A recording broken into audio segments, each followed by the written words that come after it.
E quais que são os medos mais frequentes na gestação? Eu acho que o medo mais frequente, campeão no primeiro trimestre é: será que vai dar tudo certo? Né? Será que eu vou conseguir?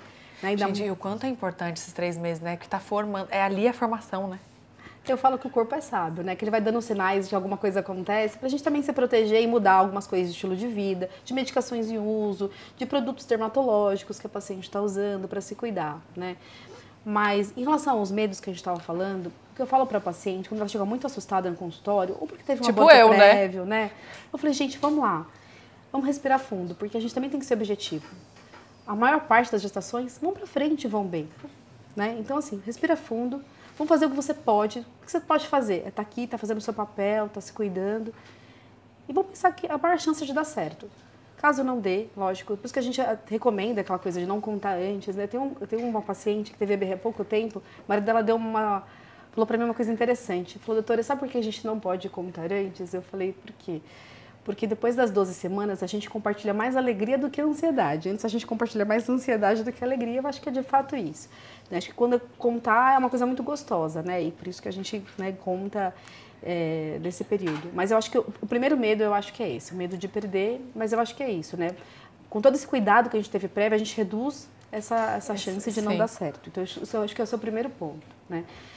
De outros medos, e assim, eu tive paciente que começou a não comer nada porque ela tinha medo que tudo podia fazer mal. Então, né, eu acho que tentar tornar o processo leve. Eu falei, gente, pelo amor de Deus, não dá pra você passar. E é importante esse acompanhamento também com o nutricionista, viu, gente? Com certeza, né? Por isso que a gente investe tanto na clínica de Tatá Sabe de um acompanhamento multidisciplinar. Porque assim, a gente acredita em outros profissionais associados que fazem diferença nesse processo, né? Cada um acrescentando e melhorando toda a experiência, né, do paciente. Mas eu tive uma paciente também super querida, que eu lembro que ela começou a emagrecer. Eu falei, mas você tá tendo enjoo? Não, faz muito tempo isso. Ela falou, não, doutora, é porque eu tô com medo de comer. Tipo, você tá com medo de comer. Que então, tudo assim, ia fazer mal. Né? Então, assim, tem algumas coisas que, lógico, a gente tem que tomar mais cuidado. E uma das perguntas campeãs é, pode comer peixe cru na gestação? Né? Aquelas coisas. Me perguntam muito toda vez que eu posto japonês. Toda vez. Então, assim, o peixe cru, assim, uma das doenças frequentes na gestação é a toxoplasmose. E o peixe cru não transmite a toxoplasmose, mas ele tem uma maior chance, por ser um alimento cru, de intoxicação alimentar ou uma contaminação cruzada. Então, eu acho que vale o cuidado em relação a isso, né? Eu acho que vale o cuidado que você vai comer. Eu acho que quando a gente está grávida, a gente tem que pensar sempre no que a gente come, mas a gente pensa ainda mais, né? Pensando que a gente está tentando manter nutrientes adequados, eu acho que a gente tem que comer comida de verdade, eu acho que é isso, mas que seja um processo leve, não precisa ter medo de comer, gente. Lógico. Vamos comer comida de verdade, comer bem, evitar os ultraprocessados, e é isso, é um caminho para você construir dentro da sua família um ambiente saudável, né? Então, eu acho que é basicamente isso. Equilíbrio, né? Equilíbrio. Outros medos é atividade física, né? Eu acho que é uma coisa que as pessoas têm muito medo de fazer atividade física. Gente, atividade física, nossa, assim... É ótimo. Pelo amor de Deus, faça atividade física na gestação. Eu percebi que, assim, na época da pandemia, eu falo que eu tive um período, assim, logo no segundo semestre, acho que de 2020, eu percebi que as pacientes estavam com muito mais dor lombar, né? Eu fiquei pensando, gente, o que está acontecendo? Eu falei, gente, o que está acontecendo? É óbvio que está acontecendo. As pacientes estão em casa, trancadas, sem se mexer. Porque elas estão com medo de sair de casa. Então, a gente sabe que a atividade física, a gente, mais uma vez, isso tem que ser alinhado com o seu obstetra para avaliar caso a caso. E a gente está falando de pacientes de baixo risco, né? Sim. Né? Então, acho que isso é importante falar. Mas a atividade física, ela é muito bem-vinda. Uma, porque ela vai realmente deixar a paciente melhor até o final, né, com menos dor, enfim. E para o parto também pode ajudar. Não é que a paciente não conseguiu fazer atividade física por uma razão, ela não vai ter parto normal também, pelo amor de Deus. Tem nada tá bom, gente? Não estou falando isso.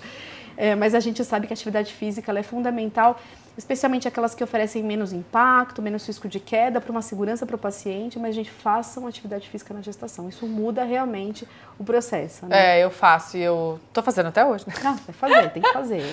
Tô fazendo. É importante. Então, acho que um medo frequente é da... E lógico que cada caso a gente vai especificando, né, os detalhes de cada caso. Uhum. E eu acho que medo do parto, né? Com certeza. Com certeza. Gente, eu tô no segundo, né? Vou ter o segundo parto e ainda assim, ó, um medo aqui. Que a gente pensa assim, entrou, tá aqui, agora precisa sair. Aí o que acontece? Medo, Jesus amado. Mas sabe que no parto da Bia, todo mundo falava, doutora Camila, faz seu plano de parto, já pensou na música, né? O que você quer? A luz, apagar, não sei o que. Doutora Camila, eu só quero que nasça, que essa criança saia. Mas você precisa pensar nisso, Eu não pensei em nada, eu falei, eu confio em vocês, é que graças a Deus, Deus, eu tenho a doutora Camila, tem a equipe dela também, que eu confio de olhos fechados. Mas assim, eu não preparei nada, eu só falei, eu só quero que nasça. Nasceu já tá ótimo. E foi assim, melhor experiência de todas. Eu acho que o segundo tende a ser mais fácil, né? Tende a ser, estou aqui pedindo a Deus. Acho que a gente já vai mais tranquila, mais preparado, porque já sabe o que vem pela frente. Mas também já tô te avisando. Tô indo super, que tiver que ser, vai ser, entendeu? Acredito em Deus. Mas eu acho que a questão do parto, né? Que eu acho que entra um pouco no preparo do parto, que a gente também tinha falado um pouco de falar sobre, né? E o preparo do parto, eu acho que assim, tem que ser leve, porque eu acho que a gente não tem como controlar todas as situações médicas. Eu tava conversando lá fora, né, com alguns convidados, e eu falei, não vou dar esse exemplo na live, mas eu acho que eu vou dar porque, por exemplo, o Covid, né? O Covid, por que algumas pessoas evoluíram de forma tão grave e outras não evoluíram? Porque, assim, cada um reage de uma forma, no corpo humano, assim, a gente não tem como controlar todas as situações de saúde. Mas a gente pode tentar, por exemplo, no parto, tentar fazer o que a gente puder para que tenha um parto, uma experiência boa de parto, né? E esse preparo, então a gente não tem como controlar se vai ser um parto normal, se vai ser uma cesárea, a gente não tem como controlar. Mas a gente pode se informar, a gente pode se preparar. Fisioterapia pélvica, a gente pode entender todos os processos para que ele aconteça da melhor forma. Para você olhar para trás e falar, poxa, eu não tenho controle de tudo. Eu não tenho controle, como eu falei, do Covid, quem vai bem, quem não vai. Mas eu fiz o que eu pude e eu tenho consciência dos processos. Eu olhei para trás e vi que tudo foi feito na melhor forma, que tudo foi adequado. E eu acho que isso para o coração de mãe é muito tranquilizador, né? Então eu acho que assim, a atividade física, como a gente estava falando, é super importante. O controle de peso na gestação também é super importante, né? Nossa, isso é legal reduzindo fatores de risco, como por exemplo hipertensão, diabetes gestacional, que também tornam a gestação de mais alto risco, né? Então eu acho que isso tudo é importante. Esses eventos também podem, as pacientes com diabetes, com hipertensão também podem ter um parto normal, mas elas realmente têm um risco maior associado, né, ao período gestacional. Então, acho que vale a pena, assim, fazer fisioterapia pélvica, fazer atividade física, se alimentar de forma adequada, reconhecer os sinais do corpo, saber quando ir para a maternidade. Descansar, né, também um pouquinho. Descansar. Ela manda descansar toda vez que eu vou lá no consultório. E outra coisa, agora a última pergunta. Porque lembra a questão do que me mandam muito que a trombofilia não pode ser parto normal, né? Eu acho que, como eu tenho uma ótima médica aqui, uma ótima profissional, pra gente esclarecer isso, que não é contraindicação ter um parto normal. Não é. Assim, a gente tem poucas contraindicações efetivas para um parto normal, né? Mas a trombofilia não é uma delas. Inclusive, eu acho assim, eu falo para os pacientes, pelo amor de Deus, você tem uma trombofilia, e a gente pensa que o risco pós-parto, do período do puerpério, o risco tromboembólico é ainda maior. Então, se a paciente passa por uma cirurgia, ela aumenta ainda mais esse risco. Então, o parto normal é super bem-vindo. Lógico que as pacientes estão em anticoagulação no momento do parto, né? Porque usam medicações anticoagulantes. A gente tem que tomar cuidado em relação ao risco de sangramento intraparto. São coisas importantes, mas o parto normal é super bem-vindo. Então, eu acho que é isso, né? Para o momento do parto, você prepare, estude, conheça as fases do trabalho de parto, conheça seu corpo, entenda os processos. Para saber a hora que tem que ir para o hospital, né? Converse com a sua equipe, né? Eu acho que ela tem que saber. Eu tive uma paciente recentemente que ela não teve o primeiro parto comigo, nem o segundo, na verdade, porque ela mora em outro país, mas a gente estava falando à distância. E ela tinha uma experiência de parto normal anterior, muito difícil. Ela falando várias intervenções, vários processos que não faziam muito sentido, mas é difícil a gente avaliar também retrospectivamente.